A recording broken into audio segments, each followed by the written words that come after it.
कि 1925 में जिस काम की शुरुआत की डॉक्टर हेडगेवार ने, उससे पहले तक तो वो कांग्रेस में ही थे बड़े सक्रिय, कि coming together, thinking together, working together and remain together. ये 4 सूत्र है किसी भी संगठन को चलाने के लिए। आरएसएस क्या है, इसका अगर एक वाक्य में जवाब देना है, तो भारत में रहने वाले यहाँ के मूल निवासी, उनको संगठित करने का एक रास्ता है। बीजेपी ने तय किया था कि देश को कांग्रेस मुक्त करना है, वो उन्होंने कर दिया। लेकिन हमें खुशी इस बात की है, ये कांग्रेसी प्रवक्ता कह रही है, हमें खुशी इस बात की है कि बीजेपी कांग्रेस युक्त हो गई है, कि इस भारतवर्ष में जन्मा हुआ हर व्यक्ति ये हिंदू है। फिर मैंने अंत में उनसे पूछा कि प्रधानमंत्री के नाते कई नाम चल रहे हैं, उसमें एक आपका भी नाम चलता है। तो अगर बाय चांस प्रधानमंत्री के नाते आपका नाम आता है, तो यहाँ आपके उत्तराधिकारी के नाते मुख्यमंत्री कौन होंगे?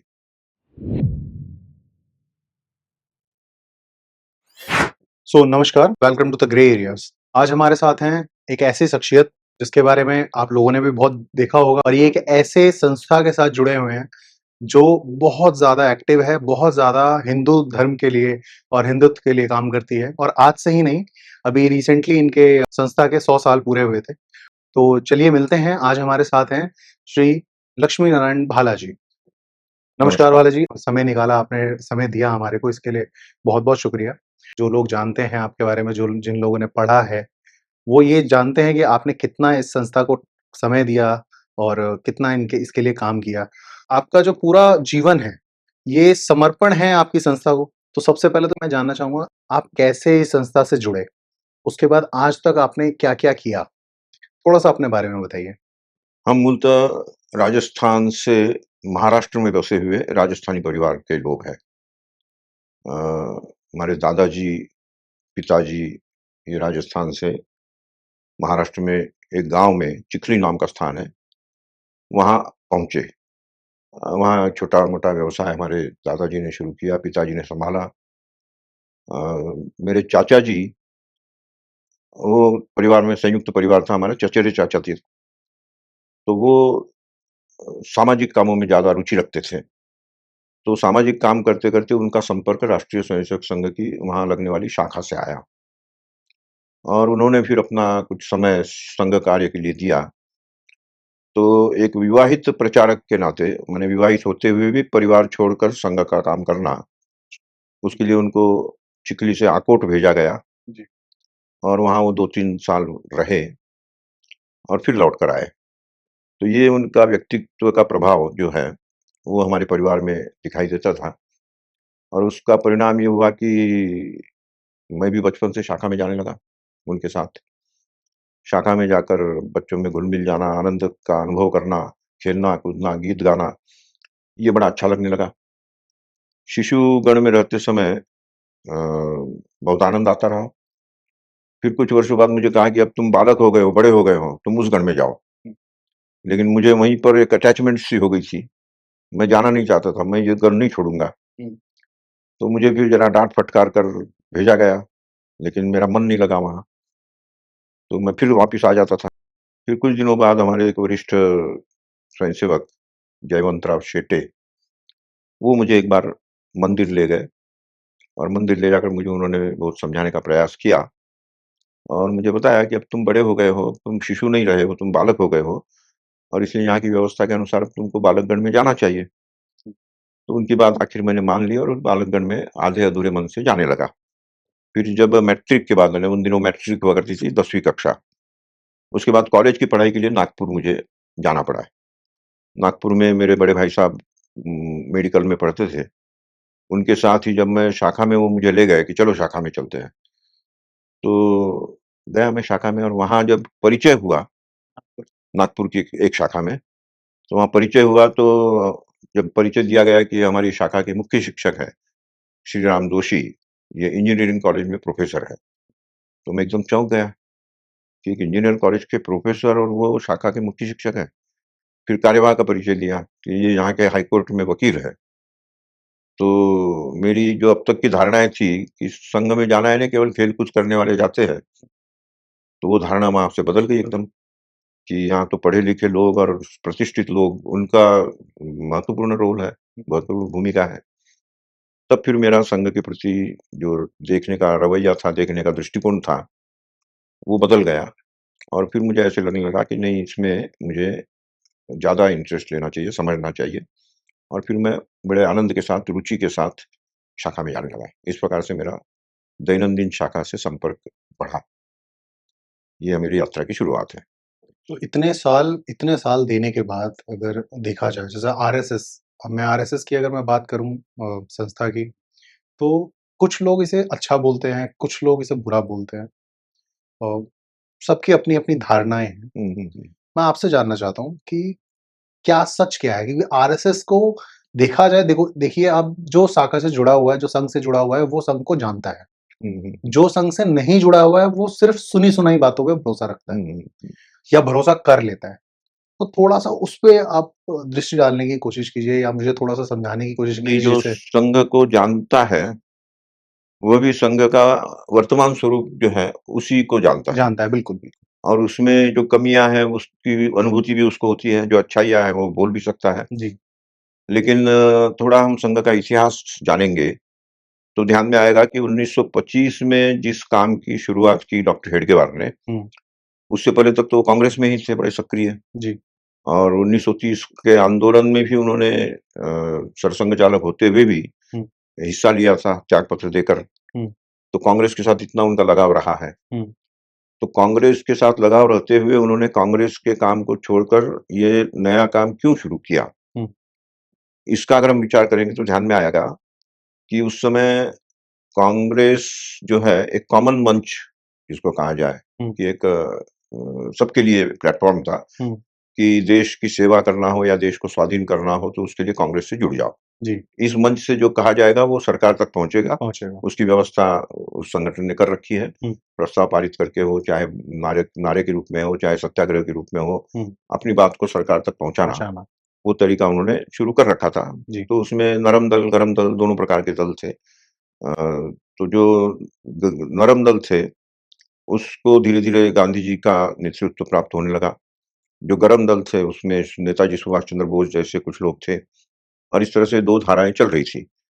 डॉक्टर हेडगेवार दोनों को सँभालते हुए चलने की कोशिश करते रहे, प्रयास करते रहे और उसी में से उन्होंने सोचा कि इन दोनों प्रकार के विचारों को एक साथ ले जाना हो, तो आज की जो युग की आवश्यकता है, उस युग की आवश्यकता के अनुसार ही वो किया जाना चाहिए और इस युग की आवश्यकता है संगठन।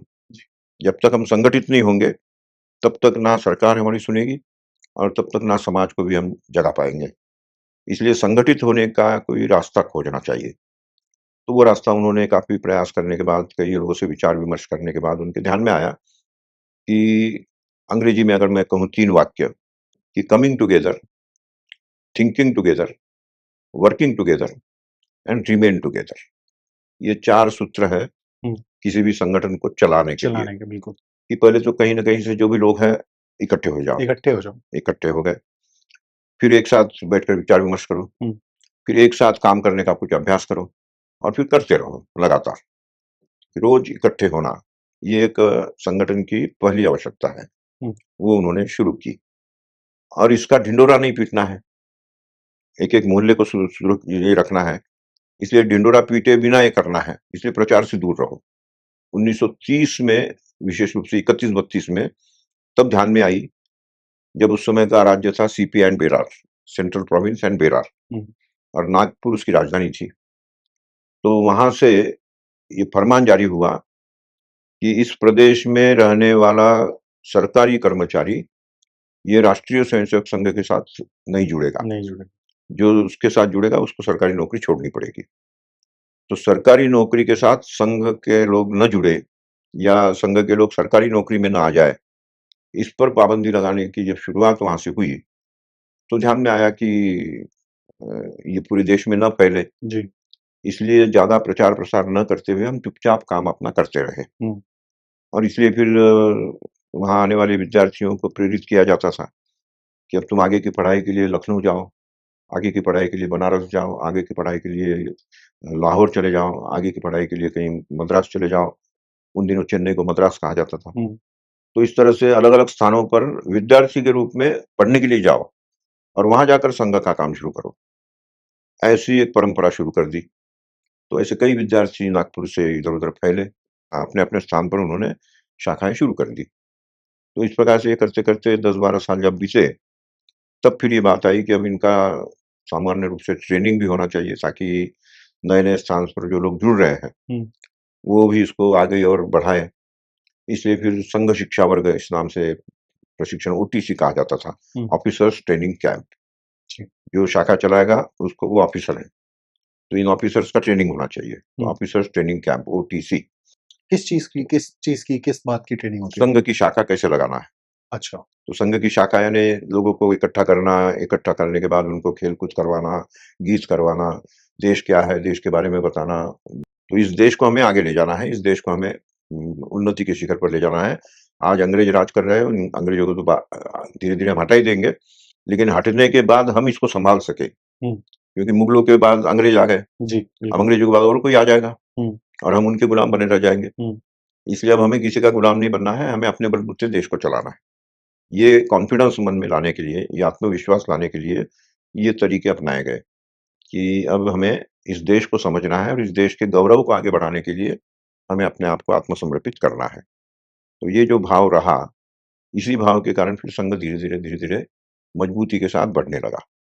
ये कुल मिलाकर संघ के माने जिसको कहा जाए कि आधारशिला, उसको मजबूती देने के लिए ये सारा किया गया। तो जैसे अभी आज के टाइम पे अगर हम बात करें, तो आरएसएस को कुछ लोग हैं जो बहुत उनकी धारणा गलत है आरएसएस को लेके। उसका क्या कारण हो सकता है सर? या उसको गलत समझा जाता है आरएसएस को? अब इसके लिए थोड़ा मैं थोड़ा एंगल बदल कर बात करूँगा। जी। डॉक्टर हेडगेवार के बाद इस संघ को कौन चलाएगा? ये जब प्रश्न आपस में चर्चा होती थी, हुँ। उस समय तो अधिकतर ये था कि अभी तो इनको तो 51 वर्ष ही हुए हैं, ये तो स्वस्थ हो जाएँगे और यही चलाते रहेंगे। हुँ। लेकिन डॉक्टर हेडगेवार समझ चुके थे कि अब मेरी ज़िंदगी ज़्यादा लंबी नहीं है हुँ। और इसलिए मेरा उत्तराधिकारी कौन होगा ये सोचना चाहिए। तो उन्होंने अपने उस समय समकालीन कार्यकर्ताओं से विचार-विमर्श शुरू किया। हुँ। तो उनके ध्यान में जो एक व्यक्ति आए थे, वो थे माधवराव सदाशिवराव गोलवलकर, जिनको गुरुजी के नाम से जाना जाता था। जाना जाता है। और गुरुजी के नाम से इसलिए जाना जाता था कि वो बनारस हिंदू विश्वविद्यालय में प्रोफ़ेसर के नाते जब काम करते थे, जी। तो विद्यार्थियों के साथ बड़े आत्मीयता के साथ हुँ, संपर्क हुँ। रखते थे। उसके कारण वहाँ के विद्यार्थी उनको गुरुजी कहने लगते गुरुजी थे, कहते ये थे। तो हमारे गुरुजी है। हुँ। तो उन गुरुजी के अंदर डॉक्टर हेडगेवार ने देखा कि एक आध्यात्मिक व्यक्तित्व है और मराठी में एक बहुत प्रचलित कहावत है की सामर्थ्य आहे चळवळीचे, जो जे करील तयाचे, परंतु तेथे भगवंताचे अधिष्ठान पाहिजे। यानी किसी भी आंदोलन को कोई व्यक्ति सफलता की ओर ले जा सकता है। हुँ। लेकिन उसकी सफलता तभी काम आएगी, समाज के काम आएगी या उपयोगी सिद्ध होगी, जब उसमें भगवान का अधिष्ठान प्राप्त हो उसे, यानी आध्यात्मिकता उसके अंदर हो।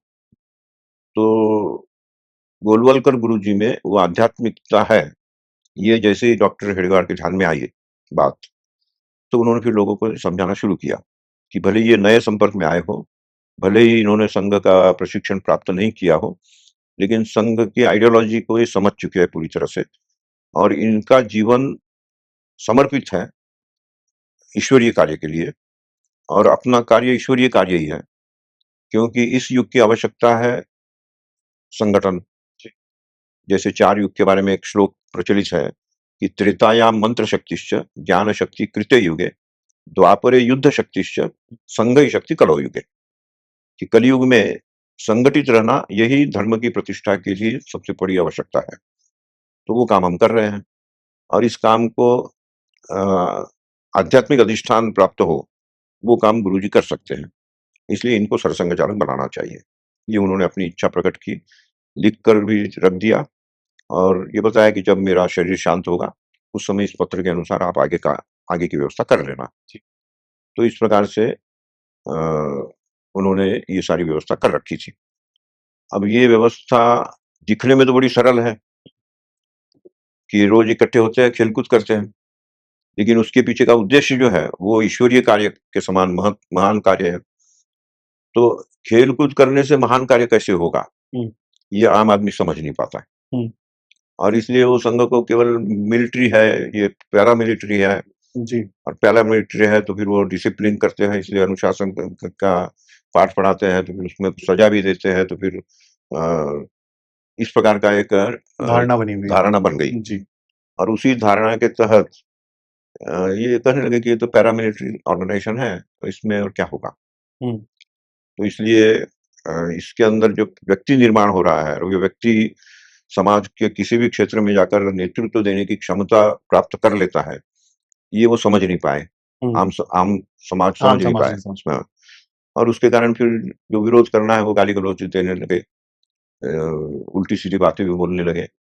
लेकिन संघ ने शुरू से ये कर रखा था कि हमें किसी आरोप का प्रत्यारोप करना या उसका जवाब देना, इसमें नहीं उलझना है। हुँ। लोग गाली देना है, देते रहे, लोग उल्टी-सीधी बोलते रहे। हमें अपनी लाइन लंबी करनी है, हुँ। अपने काम को बढ़ाते रहना है।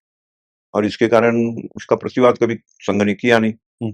इसलिए और भी लोगों के मन में ये होने लगा कि ये देखो, हम ऐसा बोल रहे हैं, उसका प्रतिवाद नहीं करते, इसका हुँ। मतलब ऐसा है। तो ये सारी धारणाएँ बन गई, और वो अभी भी बरकरार है, तो भाला जी अगर और जैसे संघ उसकी अभी भी चिंता नहीं करता है। नहीं करता है, ये हुँ। बिल्कुल ठीक बात है। मैं आपसे ही अगर जैसे आपसे पूछता हूँ मैं कि आम लोगों के बीच में जो धारणा है, एक सिंपल से आम जो लोगों के समझ में आए, हुँ, हुँ, हुँ। अगर उनको बोला जाए कि आरएसएस वो पूछें आपसे कि जी आरएसएस क्या है? तो सिंपल भाषा में उनको आप क्या जवाब देंगे? आरएसएस क्या है, इसका अगर एक वाक्य में जवाब देना है, तो भारत में रहने वाले यहाँ के मूल निवासी, उनको संगठित करने का एक रास्ता है, या उनको संगठित करने का एक तरीका है। कारण क्या है? कारण ये है कि इस युग की आवश्यकता है ये। इस युग में अगर धर्म को प्रतिष्ठित करना है, अब जैसे उस श्लोक में जैसे मैंने बताया कि द्वापरे युद्ध शक्तिश्च। जी। द्वापर युग में कृष्ण ने अर्जुन को कन्विंस किया उन्होंने कि युद्ध के सिवा और कोई उपाय नहीं है। इसलिए तुम धर्म की प्रतिष्ठा करने के लिए तुमको युद्ध करना पड़ेगा। तब जाकर अर्जुन जो है युद्ध के लिए तैयार हुए। तो ये जो उस युग की आवश्यकता थी, इस युग की आवश्यकता है संगठित रहना, और इसलिए संगठित रहने का प्रयास सबसे पहले जैन मुनि ने किया। फिर 2 जनरेशन के बाद गौतम बुद्ध आए, उन्होंने भी वही प्रयास किया कि पूरे समाज को संगठित करना है, तो हिंसा से दूर रखना होगा, हुँ। अहिंसा का मार्ग अपनाओ। इसलिए उन्होंने अहिंसा का ज़्यादा प्रचार किया। अति सर्वत्र वर्जयते कहा जाता है। तो उसका दुष्परिणाम समझिए या उसका परिणाम समझिए, जो भी समझिए, वो ये हुआ कि इधर आज से 1400 साल पहले जो एक नया संप्रदाय दुनिया में पनपने लगा था, वो युद्ध के सहारे अपने आप को प्रतिष्ठित करना, ये उन्होंने रास्ता अपनाया था। जी। तो एक-एक देश पर कब्ज़ा करते-करते वो भारत में भी आ गए, और भारत में आकर उन्होंने देखा कि इनके तो मठ मंदिर जो है, ये सब प्रेरणा के केंद्र हैं, पहले उन पर आक्रमण करो, उनको समाप्त करो। और इस प्रकार से नालंदा का ये जी हाँ, और कई सबसे प्रकार बड़ा के विश्वविद्यालय जो विश्वविद्यालय, था, हाँ, इन पर आक्रमण करके उन्होंने यहाँ नष्ट की किया। सारी संस्कृति को हमारे नष्ट ग्रंथों किया, को नष्ट कर दिया। ग्रंथों को नष्ट किया। जी। तो ये जो एक अत्याचार हुआ, इसका उपाय केवल युद्ध करने से नहीं होगा, तो संगठित होने से संगठित होगा। होने से होगा। इसलिए हमें संगठित होना पड़ेगा। ये तंत्र जब अतिशयोक्ति हो गई थी, अति सर्वत्र वर्जयेत, हुँ। हुँ। तो दोनों का संतुलन रखना होगा। हमें अहिंसा के मार्ग पर चलना है, लेकिन अगर कोई सामने वाला हमें चुनौती देता है, तो उस चुनौती का मुकाबला करने की भी अपनी स्थिति होनी चाहिए, बिल्कुल। और वो संगठन के माध्यम से ही हो सकती है। हुँ। इसीलिए ये कहा गया है कि संघ ही शक्ति कलौ युगे। और अंग्रेजों का युग था, इसलिए प्रचार से दूर रहना। लेकिन जब अंग्रेज चले गए, देश स्वाधीन हो गया, तो 1947 के बाद फिर थोड़ा सोच में परिवर्तन आया कि संघ में प्रचार विभाग, ये 1925 के बाद 1994 में शुरू हुआ है, 70 वर्ष बाद। हाँ, 70 वर्ष बिना प्रचार के हमने काम किया है। 70वें वर्ष में अनुभव हुआ कि अब तो खुलकर प्रचार करना चाहिए, इसलिए एक प्रचार विभाग शुरू किया जाए। तो प्रचार विभाग 1994 में शुरू हुआ। एक प्रचार प्रमुख बनाए गए, वो फिर प्रेस कॉन्फ्रेंस लेना, प्रेस तक बात ले जाना, अखबार में छपवाना, ये सब उन्होंने शुरू किया। तो 94 के बाद थोड़ा दृष्टिकोण बदला। तो बालाजी, जैसे आपने बताया 94 में प्रचार स्टार्ट हुआ, उससे पहले आरएसएस का कब संगठन शुरू हुआ, आपने पूरी हिस्ट्री बता दी। इसमें कहीं पॉलिटिकल पार्टी नहीं आई। नहीं। और आज की डेट में अगर देखा जाए तो लोगों की धारणा जो है वो ये है कि बीजेपी जो है, और एक तरीके से देखा जाए तो बीजेपी के जो हेड नेता आप कह सकते हैं, जो पॉलिटिशियन है, दे केम फ्रॉम आरएसएस। वो आरएसएस संघ से जुड़े हुए थे। हुँ, और अगर आप मोदी जी बोलें, चाहे आप शाह बोलें, आप जिसका भी नाम लेंगे जो इस टाइम पे अच्छी पोस्ट पे ऊपर बैठे हैं, वो ठीक। संघ से कहीं न कहीं जुड़े हुए थे। हाँ, तो लोगों की धारणा जो बनी हुई है वो ये बनी हुई है कि बीजेपी जो है वो आरएसएस की ही पार्टी है, और आरएसएस ही उस बीजेपी को पूरा कंट्रोल करता है। ठीक। इस पे आपका क्या व्यू है? आप क्या बोलना चाहेंगे? इस पर ऐसा है कि 1948 में महात्मा गांधी की हत्या के बाद जी, जब संघ पर प्रतिबंध लगा दिया गया, जबकि जिन्होंने हत्या की थी उसने खुलेआम हत्या करने के बाद अपने आप को सरेंडर भी कर दिया था। तो हत्यारा जब पकड़ा गया है, तो फिर उसके लिए और किसी को खोजने की ज़रूरत नहीं थी।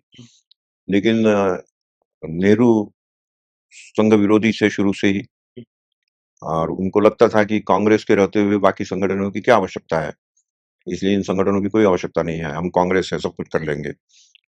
तो जब उन्होंने देखा कि गांधी जी की हत्या करने के लिए पूना से कोई आया है, इसकी जानकारी भी उनको मिल चुकी थी इंटेलिजेंस के माध्यम से, लेकिन उन्होंने उसको गिरफ्तार नहीं करवाया। जानकारी मिल चुकी थी, गिरफ्तार नहीं करवाया। फिर पहली बार नाथूराम गोडसे गया, लेकिन वो फायरिंग कर नहीं पाया, एक बार वो फेल हो गया। ये भी जनता के सामने आ गई बात, लेकिन उसके बाद भी उसको गिरफ्तार नहीं किया। छूट दे रखी थी कि इसको कर लेने दो, जो होता है देखा जाएगा। और इसलिए फिर इसका साहस बढ़ गया नाथूराम गोडसे का। और जब भविष्य की ज़्यादा चिंता न करते हुए उन्होंने जाकर सीधे महात्मा गांधी को मार दिया। और उनको ऐसा लग रहा था कि महात्मा गांधी को मारने के कारण मैं बहुत बड़ा हीरो बन जाऊँगा, और इसलिए अपने आप को खुलेआम मैं मारने वाला मैं हूँ, ये अपना परिचय भी दिया। लेकिन नेहरू यही चाहते थे कि ये हिंदुत्वनिष्ठ है और हिंदुओं का संगठन आरएसएस है, इसलिए इसके आड़ में हम आरएसएस को प्रतिबंधित कर सकते हैं।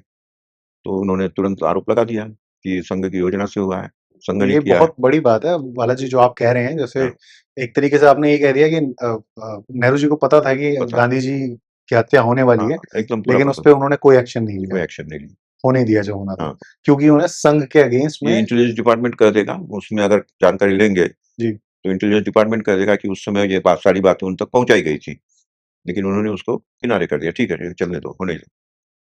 तो ये जो स्थिति है, ऐसी स्थिति में फिर ये बात आई कि संघ पर प्रतिबंध तो लग गया, हुँ, और पार्लियामेंट भी चल रही उस समय, भले ही जी, चुनाव नहीं हुए हों, हुँ, लेकिन अंतरिम सरकारें थी। तो उस सरकार में रहने वाले कई लोग नेहरू पर दबाव डालते थे कि इसमें संगठन का कोई हाथ नहीं है, एक व्यक्ति ने किया है, व्यक्ति ने सरेंडर कर दिया है, हुँ, तो और लोगों को परेशान करने का कोई कारण नहीं है।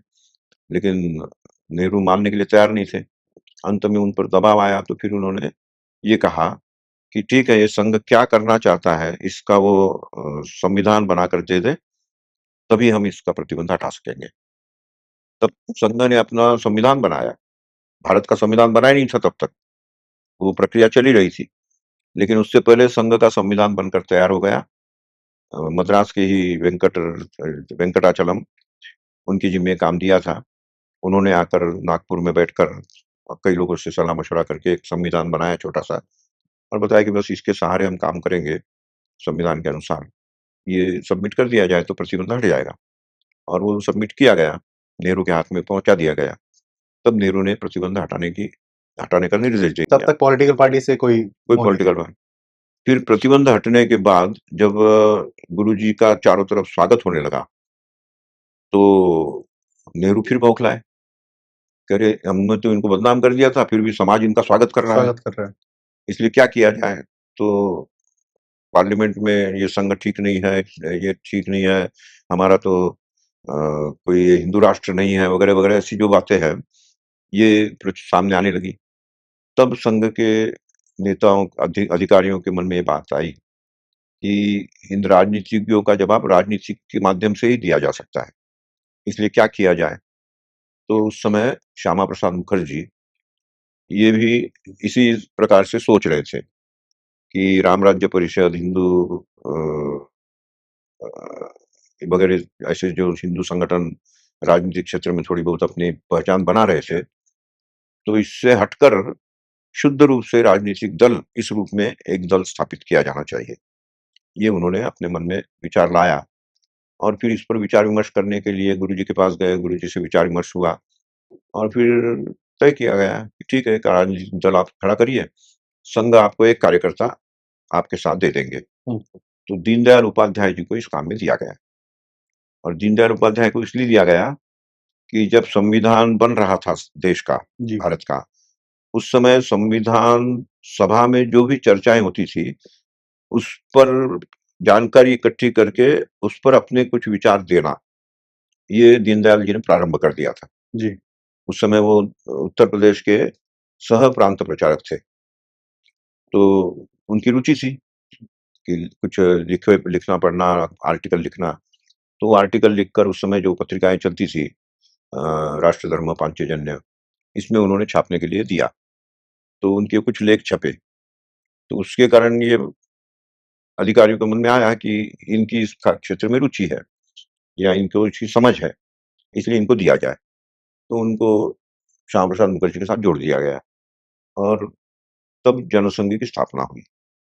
तो जनसंघ एक प्रकार से संघ की राजनीतिक आवश्यकता की पूर्ति के लिए स्थापित किया गया संगठन, जनसंघ ये था। तो फिर जनसंघ बाद में जनसंघ का इतिहास तो लंबा इतिहास है।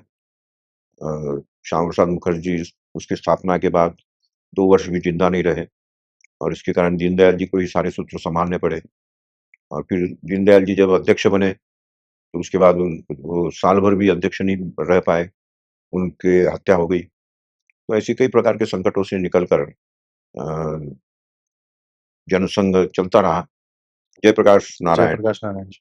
उनके आंदोलन के समय एक नया विचार सामने आया कि जितने भी कांग्रेस विरोधी संगठन है, हुँ, राजनीतिक संगठन, उनका एक साझा मंच बना लिया जाए। उसी को नाम दिया गया जनता पार्टी। जनता पार्टी। तो बाकी सब अपना-अपना विसर्जन करते हुए उस जनता पार्टी में चले गए। लेकिन फिर जनता पार्टी में भी ये विवाद होने लगा कि ये संघ से जो आए हैं या हुँ, जनसंघ से जो आए हैं, वो अपनी आइडियोलॉजी के बारे में बड़ी प्रखरता के साथ बोलते हैं, हुँ, जबकि यहाँ इतना सबकी अलग थी। हाँ, अपनी-अपनी पहचान है सबकी। हुँ, तो किसी को भी अपनी पहचान को ज़्यादा दृढ़ता के साथ रखना नहीं चाहिए यहाँ। फिर उसमें से आया कि ये दोहरी सदस्यता है, कि आप संघ से नाता तोड़िए। तब स्वयंसेवकों ने सोचा कि नहीं, संघ के नाता कैसे तोड़ेंगे? हमें देशभक्ति और देश के लिए करने का जो जज़्बा है, वो तो वहीं से प्राप्त होता है। हुँ, इसलिए हम उसको नहीं छोड़ सकते। लेकिन राजनीतिक दल में जितना काम करना है उतना हम करेंगे। तो इसके साथ उसको मत जोड़िए। ये समझाने का प्रयास किया गया लेकिन समझ नहीं पाए कि नहीं, उससे जुड़े हैं इसका मतलब आप उनके हैं। तो फिर अंत में तय हुआ कि ठीक है, फिर हम अपना दल खड़ा करेंगे। तो उसमें से कोई भारतीय जनता पार्टी स्थापना हुई। तो भारतीय जनता पार्टी की जब स्थापना हुई, उस समय का एक बड़ा मज़ेदार उदाहरण है। उन दिनों जगन्नाथ राव जोशी उस समय संघ के प्रचारक और इसमें काम करते थे, संगठन मंत्री के नाते, संगठन मंत्री। भारतीय जनता पार्टी का। जी, नया-नया काम उनको दिया गया था। तो सूरत में एक मीटिंग थी या अधिवेशन था। उस अधिवेशन की प्रेस कॉन्फ्रेंस अ, जोशी जी ले रहे थे। तो उनसे पूछा गया कि what is difference between Janata party and Bharatiya Janata party? हुँ, आप जनता पार्टी से अलग होकर भारतीय जनता पार्टी आपने स्थापित की है। हुँ, क्या डिफरेंस क्या है? हुँ। तो बड़े मज़ेदार ढंग से उन्होंने कहा कि the difference between Surat and खूबसूरत। सूरत में होने के कारण उन्होंने सूरत के साथ इसको जोड़ते हुए जवाब जोड़ते दिया थे। हुँ, हुँ। कि सूरत और खूबसूरत में जो अंतर है, बस वही भारतीय जनता पार्टी और जनता पार्टी में है। तो इस तरह से एक अपनी पहचान बनाते हुए संगठन की गरिमा को बनाए रखकर और देश के लिए काम करना, अ, ये भारतीय जनता पार्टी की परंपरा शुरू हो गई तब से। आपने तो अपने समय में आपने मोदी जी के साथ भी काम किया होगा? हाँ, मोदी जी के साथ इमरजेंसी के दौरान नाम बदलकर जब हमने छद्म से काम शुरू किया था, जी, उस समय मेरा नाम था अनिमेष गुप्त अच्छा। और बंगाल में मेरा कार्यक्षेत्र था। ठीक। और इधर अपने मोदी जी जो है, वो गुजरात का काम देखते थे। तो राष्ट्रीय स्तर पर हम 2-3 बार कभी बैठकों में मिले हैं। तो जितना भी आप उनसे मिले, उनकी क्योंकि आरएसएस से ज़्यादा आइडियोलॉजी तो सेम ही होगी। हुँ, लेकिन आज अगर देखा जाए तो आपको क्या लगता है जो बीजेपी की आइडियोलॉजी और आरएसएस की आइडियोलॉजी आज भी सेम है? ऐसा है कि अ, समय के साथ-साथ रणनीति बदलती रहती है। तो 2014 में 2004 का अनुभव ध्यान में रखते हुए रणनीतिकारों ने जो रणनीति बनाई, उसमें उनका थ्रस्ट जो है, वो इस पर था कि हमें सत्ता प्राप्त करनी है। हुँ, सत्ता प्राप्ति हमारा लक्ष्य है। केवल अपनी आइडियोलॉजी को लेकर चलना, ये करने से और भी कितना लंबा चलना पड़ेगा, कोई ठीक नहीं है। हुँ, इसलिए पहले सत्ता प्राप्त कर लें और फिर सत्ता के सहारे हम अपनी आइडियोलॉजी को ज़्यादा बल दे पाएँगे। ये सोचकर सत्ता प्राप्ति ये लक्ष्य रखा गया और सत्ता प्राप्ति का काम कौन अच्छी तरह से कर सकता है, तो किसी भी दल के साथ तालमेल रखना, किसी भी दल को चाहे प्रेम से हो, चाहे डराकर हो, चाहे धमकाकर हो, चाहे प्रलोभन देकर हो, अ, अपनी तरफ खींचना, ये करने में माहिर है अमित शाह। इसलिए अमित शाह को रणनीतिकार बना दिया जाए और गुजरात के मुख्यमंत्री एक अच्छा मॉडल उन्होंने खड़ा किया है। तो मुख्यमंत्री के नाते एक सफल मुख्यमंत्री, ऐसा हम उनको कह सकते हैं, तो उन्हीं को प्रधानमंत्री बनाया जाए। ये सोचकर जब रणनीति बनी, तो 2014 में उसके अच्छे परिणाम दिखाई दिए। हम सत्ता पर आ गए। तो सत्ता पर आने के बाद 5 वर्ष जो भी कार्यकाल रहा, उस समय म ये करेंगे, वो करेंगे, जो भी कुछ अच्छी बातें हैं, वो तो जनता के सामने आई और कुछ अच्छे काम भी हुए। इसलिए फिर अगले 5 वर्ष भी और दे दिए जाएँ। तो 2019 में भी वही रणनीति अपनाई गई कि अभी भी हमें अपने सत्ता पर बने रहना हो, तो दूसरे दल के लोगों को तोड़ना, उनको अपने साथ मिलाना, उनको प्रधानता देना, उनको सामने रखना और उनका मन जीतना ये ज़रूरी है। तो वो करते रहे। 2024 में उस रणनीति की कोई आवश्यकता नहीं थी। जिन्होंने 10 वर्ष तक राज कर लिया हो, उनकी तो अब रणनीति बदलनी चाहिए कि अब हम अपने बलबूते अब काम करेंगे। अब दूसरों के सहारे करने की क्या आवश्यकता है?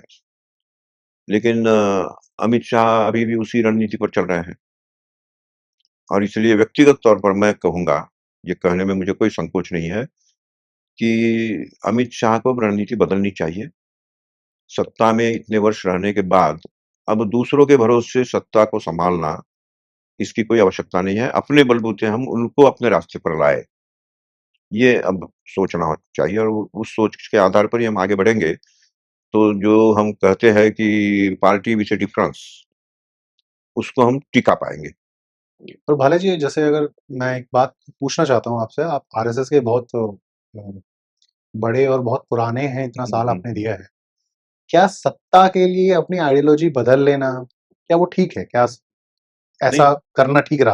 नहीं आप आइडियोलॉजी अपनी चेंज कर लो हुँ, या कुछ टाइम के लिए आप सिर्फ सत्ता पाने के लिए अपने आप को हाँ, कुछ और प्रस्तुत करना स्टार्ट कर दो? वही तो मैंने कहा ना कि 10 वर्ष तक तो ठीक था। 10 वर्ष सत्ता पर रहने के बाद भी अब अपने 2024 में भी उसी नीति को अपनाया, तो उसका परिणाम सामने आ गया। अपने लोग नाराज़ हैं, नाराज़ होकर किनारे बैठे हुए हैं, निष्क्रिय हो गए हैं और जो इस आइडियोलॉजी को केवल स्वार्थ के कारण अपना मानते हैं, उनका हृदय परिवर्तन होगा ऐसा मानकर हम उनको आगे बढ़ा रहे हैं, तो उसका दुष्परिणाम सामने आ रहा है। इसलिए इस रणनीति पर भारतीय जनता पार्टी के रणनीतिकारों के मन में ये बात आनी चाहिए, ये ज़रूरी है, ऐसा मुझे लगता है। ये बात मैंने बताई। इसमें मुझे कोई संकोच नहीं है बताने में। कांग्रेस की जो प्रवक्ता रही है, अभी भी है हुँ, श्रीनेत क्या नाम उसका? सुप्रिया श्रीनेत। सुप्रिया श्रीनाथ। सुप्रिया श्रीनेत ने बड़ी मज़ेदार बात कही है। उसने कहा कि बीजेपी ने तय किया था कि देश को कांग्रेस मुक्त करना है, वो उन्होंने कर दिया। लेकिन हमें खुशी इस बात की है, ये कांग्रेसी प्रवक्ता कह रही है, हमें खुशी इस बात की है कि बीजेपी कांग्रेस युक्त हो गई है। बस वो खुशी में जी रहे हैं अभी तो। और बालाजी जैसे मैं एक बात बोलना चाहूँगा कि कुछ सही करने के लिए पहले खुद ही गलत करें। क्या ये ठीक है? मतलब कि आप जो कहते थे, जिसके आप एंटी थे, अगेंस्ट थे, आप सत्ता के लिए वही चीज़ दोबारा आप करने लग गए खुद भी। हुँ। क्या वो ठीक है? उस समय ये ज़रूरी इसलिए था कि जैसे अब मैं अटल जी का उदाहरण देता हूँ। जी। अटल जी ने बड़े उनका अपना ढंग होता है बोलने का, तो कहते थे पहले हम अच्छे लोगों को लाकर उनको जनप्रतिनिधि बनाना, ये सोचकर अच्छे-अच्छे लोगों को खोजते थे। अब अच्छा व्यक्ति जीत कर जाए इसके लिए फिर किसी से पैसा लेना, उसको आगे बढ़ाना, पैसा देने वाला हमारे सामने आ जाए, उसको बढ़ावा देना, ये करते थे और उसके कारण कुछ लाभ हुआ। फिर अगला चुनाव आया, तो उसमें ध्यान में आया कि केवल पैसों के बलबूते नहीं होगा, शारीरिक बल भी होना चाहिए। तो वो कौन करेगा? तो ये गुंडे बदमाश जो भी होते हैं, उनको भी अपना बनाओ, उनका भी उपयोग करो, उनका उपयोग करना शुरू किया। तो इसके कारण पैसे के साथ बल ये भी आने लगा समाज संगठन में। फिर बात आई कि जब पैसा देने वाला और बल देने वाला इसी के सहारे हमें चलना है, तो उन्हीं को सौंप दो और अब धीरे-धीरे हम उनको सौंपने लगे।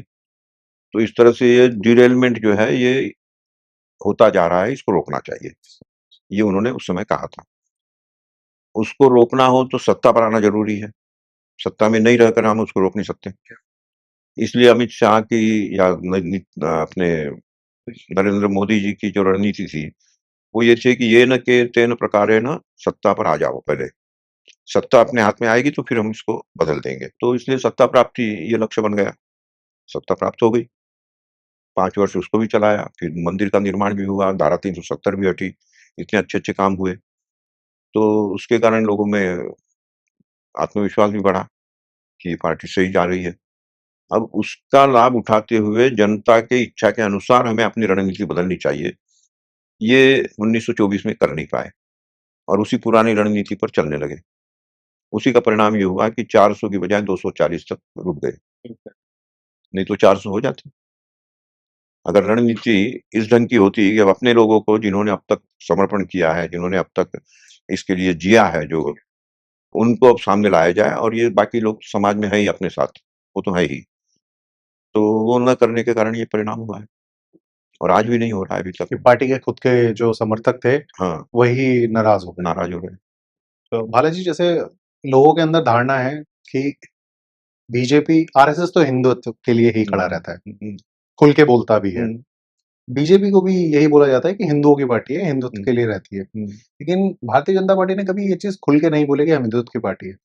सबकी आइडियोलॉजी अलग है, सबका सोचने का तरीका अलग है। हुँ, कुछ लोग हिंदू धर्म को हिंदू बोलते हैं। हुँ, अब लोग जो कहते हैं वो ये कहते हैं कि ये तो पार्टी हिंदू धर्म के लोगों की पार्टी है, हुँ, उसके लिए है। हुँ। आपका क्या कहना है सर? आरएसएस का क्या नहीं, पहले तो धर्म और रिलिजन जी, इसके बारे में अपनी स्पष्टता होनी चाहिए।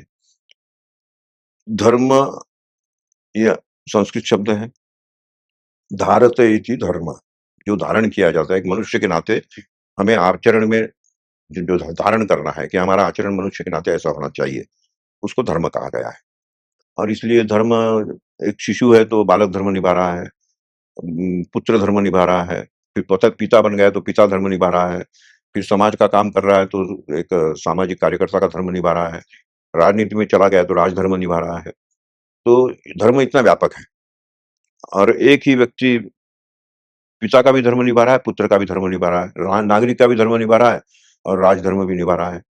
तो कई धर्मों को एक साथ निभाने वाला व्यक्ति, मनुष्य, ये वास्तव में मनुष्य धर्म है। जी। और इसी मनुष्य धर्म को सहज रूप से समझ में आ जाए कि इसकी व्याख्या करने वालों या इसका जीने वाला ऐसा समाज कौन-सा है, तो हिंदुस्तान का समाज ऐसा है। हिंदुस्तान का समाज यानी कौन? तो हिंदू समाज। तो हिंदू ये कोई रिलिजन नहीं है। हिंदू इस धरती पर सो कॉल्ड भारतवर्ष जिसको कहा जाए, कि इस भारतवर्ष में जन्मा हुआ हर व्यक्ति ये हिंदू है। और इसलिए उसको इस अहंकार से दूर रहना चाहिए कि मुझे जिस ग्रंथ से प्रेरणा मिल रही है या जिस ग्रंथ ने मुझे रास्ता दिखाया है, जिस महापुरुष ने मुझे जो रास्ता दिखाया है, मैं उस रास्ते पर तो चलूँगा, लेकिन दूसरों के रास्ते में मैं रोड़ा नहीं बनूँगा। दूसरे के रास्ते पर मैं टीका-टिप्पणी नहीं करूँगा। सबके रास्ते अंततः परमात्मा तक पहुँचने के रास्ते हैं। इसलिए इस आत्मा को परमात्मा तक पहुँचने के जो भी रास्ते हैं, उन सब रास्तों का सम्मान करना, उसी को कहा गया है सेक्युलर होना। लेकिन सेक्युलर शब्द का गलत अर्थ कर दिया गया। हुँ। सेक्युलर यानी धर्मनिरपेक्ष। धर्मनिरपेक्ष। तो सेक्युलर यानी धर्मनिरपेक्ष कहीं नहीं लिखा है। हुँ। जिन्होंने ये शब्द निर्माण किया है, उनका भी कहना है कि सेक्युलर का मतलब है कि किसी पूजा पद्धति में सीमित रहना नहीं है, सबको स्वीकार करते हुए सबको लेकर चलना है। तो इसलिए पंथ निरपेक्ष, ये वास्तव में उसका सही अनुवाद है। और या फिर संविधान में ही धारा 25 में सेक्युलर एक्टिविटीज ये शब्द जहां आया है, वहां उसका अनुवाद किया गया है लौकिक क्रियाकलाप। तो मनुष्य के द्वारा होने वाला लौकिक क्रियाकलाप, ये जितना भी है वो सेक्युलर है। तो उस तरह से सेक्युलर बनना ये भारत का मूल स्वभाव ही है। तो बालाजी अभी मुझे एक आपका किस्सा याद है, जो आपने बताया था कि जब मोदी जी सीएम थे गुजरात के और वो प्राइम मिनिस्टर के लिए उनका नाम जो है आगे आ रहा था। उस टाइम पे आप पहले शख्स थे जिन्होंने, क्योंकि उस टाइम पे आप हिंदुस्तान समाचार। समाचार के लिए, हिंदुस्तान समाचार के लिए काम करते थे, आप हम्म। पत्रकारिता करते थे। तो उस टाइम पे सबसे पहले जो इंटरव्यू ये कह लें या वार्तालाप जो करी गई थी मोदी जी से, वो आपने की थी। और क्योंकि आप उनको आरएसएस के टाइम से जानते थे, जब वो सीएम नहीं थे, तो वो बड़ी इंटरेस्टिंग वार्तालाप थी। आप उसके बारे में थोड़ा-सा बताइए क्या था?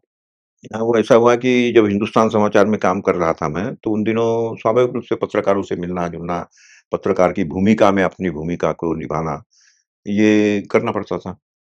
और इसलिए जब मैंने देखा कि देश में चर्चा चल रही है कि अगले प्रधानमंत्री कौन होंगे, और उस पर 3-4 नामों पर चर्चा हो रही है। जी।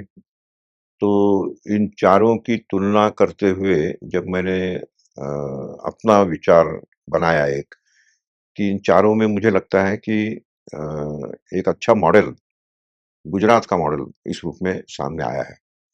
और इसलिए गुजरात का मॉडल जिन्होंने खड़ा किया है, उनसे मिलकर बात करनी चाहिए। ये सोचकर मैंने एक पत्र लिखा कि मैं आपसे मिलना चाहता हूँ, हुँ। और उन्होंने तुरंत स्वीकृति दे दी। मोदी जी की ओर से पत्र आ गया मेरे पास कि हाँ, आप अमुक तारीख को आ जाइए। उनसे जहाँ मिलना था ऑफ़िस में जाकर मिले हम।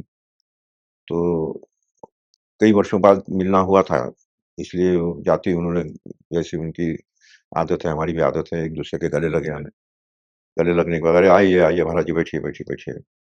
बैठने के बाद तो पहला उनका प्रश्न था कि महाराज जी, मुझे पहले ये बताइए कि आपकी जिम्मे हिंदुस्तान समाचार का काम आया है। आप हिंदुस्तान समाचार को चलाएँगे या ढोएँगे? तो उनका ये प्रश्न सुनकर मुझे हँसी आई। हुँ। और मैंने कहा कि देखिए, मेरी आदत तो ढोने की नहीं है। मैं किसी भी चीज़ को अपनाता हूँ तो उसको चलाता हूँ। इसलिए मैं इसको चलाऊँगा, ढोऊँगा नहीं। हाँ, तो बोले बस यही ज़रूरी है, हुँ। इसको अब तक ढोया जा रहा है, इसको आप चलाइए। तो इस प्रकार से और कई बातें हुई। फिर मैंने अंत में उनसे पूछा कि प्रधानमंत्री के नाते कई नाम चल रहे हैं, उसमें एक आपका भी नाम चलता है। तो अगर बाय चांस प्रधानमंत्री के नाते आपका नाम आता है, तो यहाँ आपके उत्तराधिकारी के नाते मुख्यमंत्री कौन होंगे? इस पर भी आपको सोचना पड़ेगा। तो इस पर वो हँसकर बोले कि इस पर मैं क्यों सोचूँगा, ये पार्टी सोचेगी। मैं तो जो काम मुझे मिलता है, मैं उसको चैनलाइज़ करता हूँ। ये शब्द था उनका, चैनलाइज़ करना। तो मैं उसको चैनलाइज़ कर देता हूँ, ताकि इसके बाद जो भी कोई आएगा, उसको कोई कठिनाई ना हो, भई ये बना-बनाया रास्ता है, इस पर चलना है। तो वो मैंने चैनलाइज़ कर दिया है। इतने वर्ष यहाँ सत्ता में रहकर वो मैंने कर दिया है, और अब चुनाव आने वाले हैं, तो उस समय उसको और भी दिशा मिल जाएगी। जो भी नया प्रधान मुख्यमंत्री होगा, वो इसको आगे बढ़ाएगा। तो इसलिए मुझे कोई दिक्कत नहीं है, कौन बनेगा।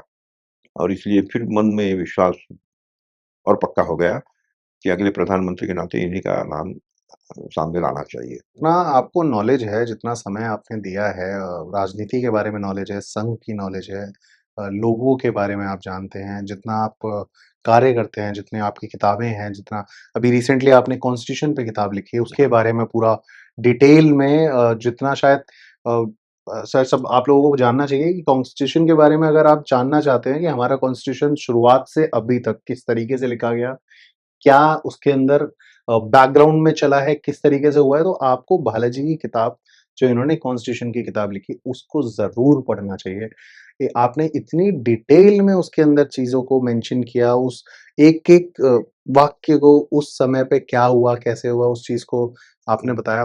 बालाजी इसके बारे में आप ज़रूर प्लीज़ बताइए थोड़ा-सा ना आप क्या हुआ? क्यों ये कॉन्स्टिट्यूशन की किताब लिखने का कहाँ से आपके अंदर ऐसा है कि जब मैं हिंदुस्तान समाचार का काम देख रहा था, जी। उन्हीं दिनों हमारे मैनेजर जिनको कहा जाए या प्रबंधक ये थे डॉक्टर अमित जैन। तो एक दिन पता नहीं वो क्या उनको सूझी होगी, एक बड़ी मोटी-सी पुस्तक लेकर मेरे पास आए और कहा कि ये आपको भेंट देने के लिए मैं खरीद कर लाया हूँ। हुँ। तो मैं देखकर अचंभे में पड़ गया कि इतनी बड़ी पुस्तक इसको पढ़ेगा कैसे कोई और क्या पढ़ने का क्या मतलब है? हुँ। तो नहीं ये संविधान है। संविधान तो छोटा पुस्तक छपता है, वो मिलता है, उसको पढ़ेंगे। हुँ। नहीं, नहीं बोले इसको देखिए ज़रा। तो जब उन्होंने दिखाया, पन्ना पलट कर मैंने देखा, तो ध्यान में आया कि ये तो हाथ से लिखी हुई की फ़ोटोकॉपी है और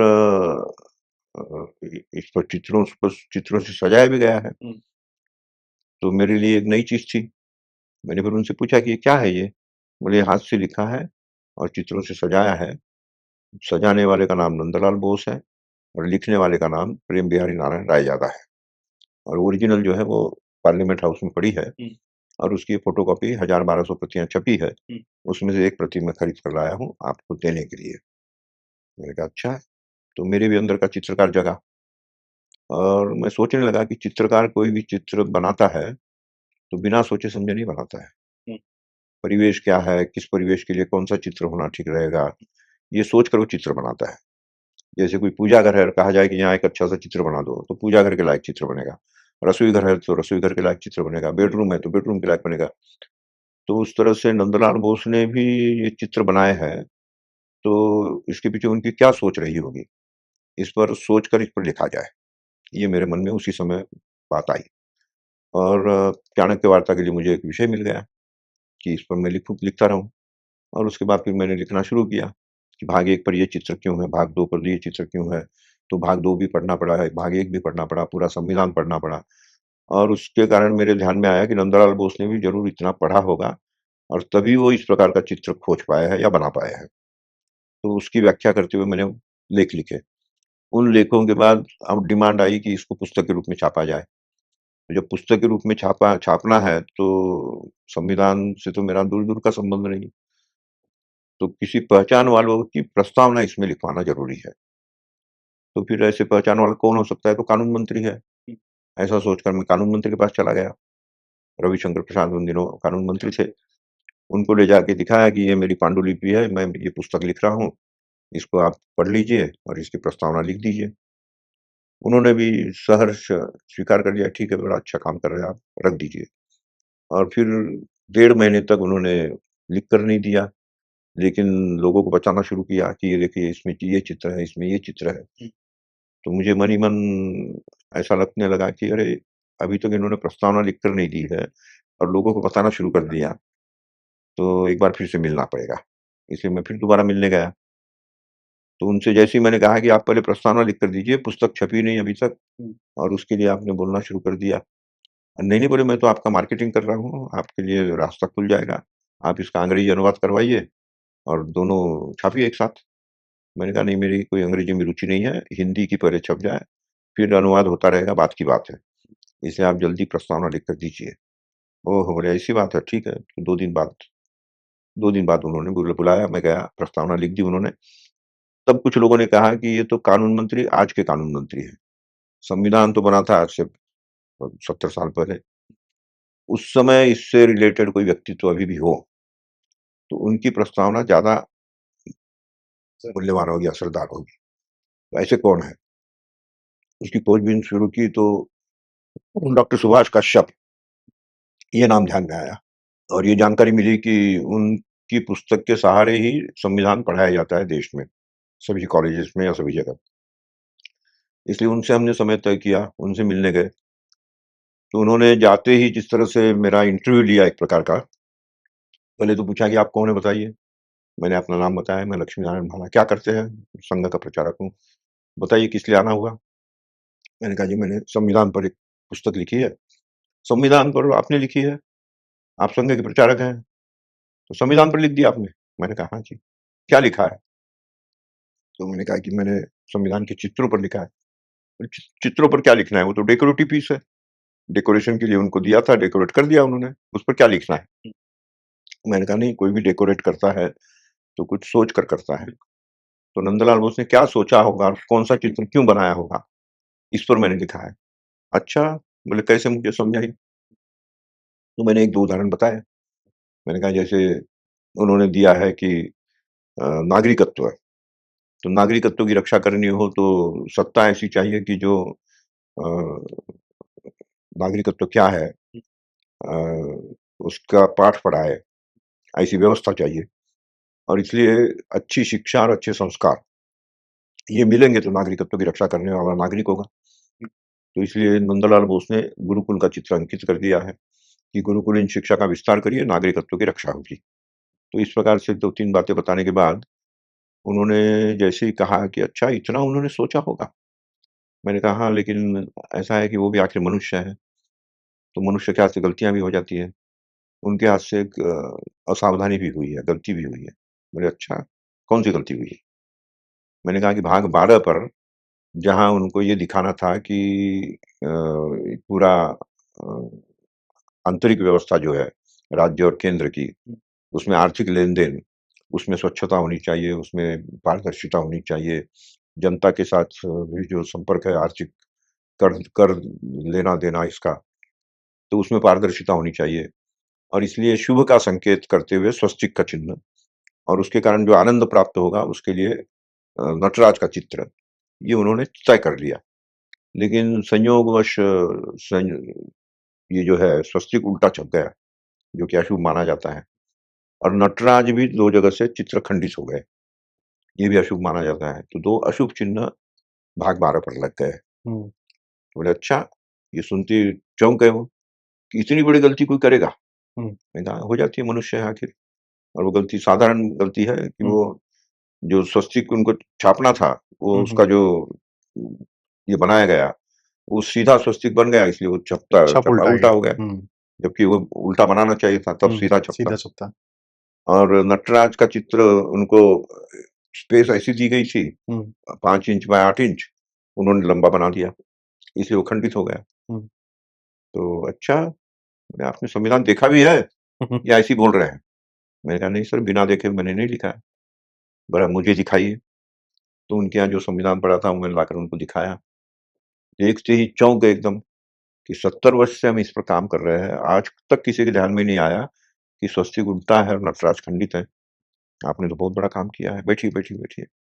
तब मुझे उन्होंने बैठने के लिए कहा और फिर मेरे से वो पांडुलिपि ली और कहा कि मैं पूरा पढ़ूँगा, पढ़ने में कुछ इसमें बदल करना हो तो वो बदलाव आपको करना होगा, तब मेरी भूमिका छपेगी। मैंने कहा ज़रूर कि आप इसके ज्ञाता हैं, तो आप जो कहेंगे वो बदल बदल दूँगा मैं। बोले ठीक है, 2 दिन बाद आइए। 2 दिन बाद मैं जब गया तो सबसे पहले उन्होंने तो स्वागत किया, वो तो दूसरी बात हुई।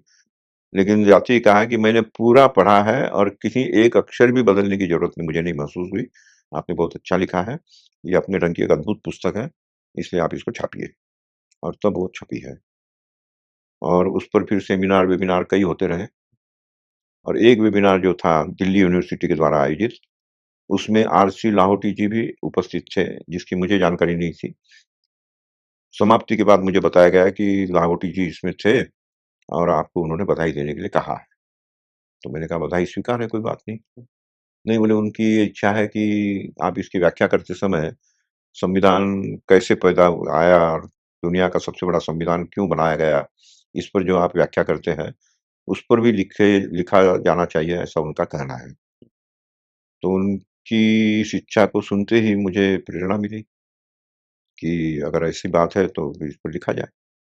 और फिर मैंने लिखना शुरू किया कि ये संविधान जिस देश का अपना कोई लिखित संविधान नहीं है, उस देश से छुटकारा पाने के लिए हमें दुनिया का सबसे बड़ा संविधान क्यों लिखना पड़ा। इस थीम के आधार पर मैंने सोचना शुरू किया और उसका परिणाम ये हुआ, पहली पुस्तक तो ये है, हमारा संविधान भाव एवं रेखांकन। इसका बाय प्रोडक्ट ये है संविधान की जन्म कथा।